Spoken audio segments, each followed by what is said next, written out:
Shalom Yeladim, it's Morah Susan from Temple Beth Shalom, and I want to share with you the story of Passover. I hope you enjoy. It comes from a book that's called Celebrate, a book of Jewish holidays.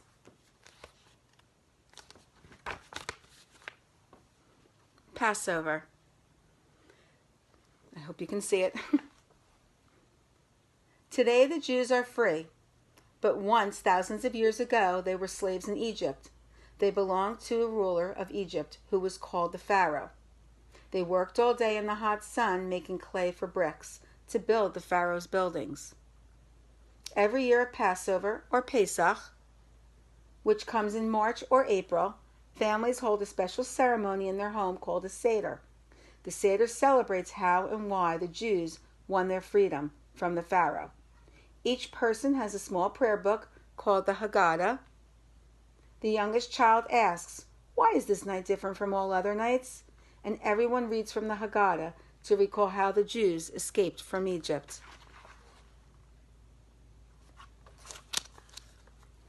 The Bible says that God chose a man named Moses to tell the Pharaoh to free the Jews. When the Pharaoh refused, Moses warned him that God would send terrible punishments. Moses' word came true. The water in the river turned to blood. Then came buzzing, biting insects.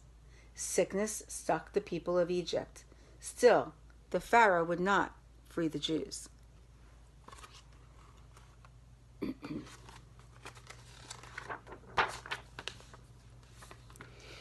Finally, Moses warned the Pharaoh, unless the Jews were freed, the oldest son in every family would be removed. But the Pharaoh didn't listen, so God sent in the angels. The angel passed over the homes of the Jews, but the firstborn sons of the Egyptians were removed, even the son of the Pharaoh. Now the Pharaoh agreed to let the Jews go. They quickly left their homes, and they did not even wait for the bread to rise. Instead, they ate flat bread called matzah as they traveled through the desert.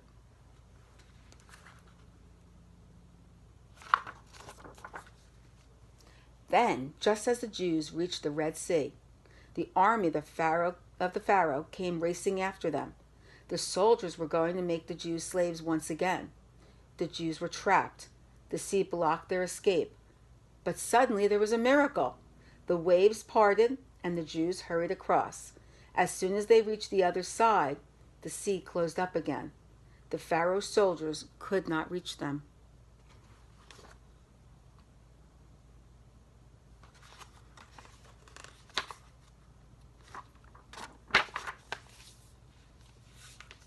At the Seder, everyone enjoys a good meal.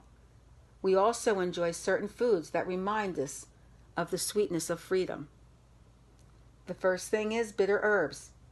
Makes everyone think of how bitter life must have been for the slaves. Salt water stands for the tears that the slaves shed. Charoset.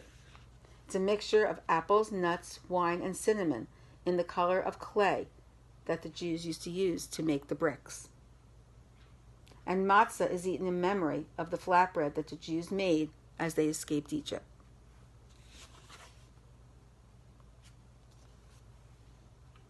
One extra wine glass always stands at the Seder table. It is left for the prophet Elijah, who is said to go through the world doing good. Children open the door in the hope that Elijah will come. They also look for a hidden piece of matzah called the afikomen. The child who finds it gets a reward. The Seder meal ends and everyone gets to taste the afikomen. I hope you enjoyed the story of Passover. Thanks for participating and being part of my story. Have a great day.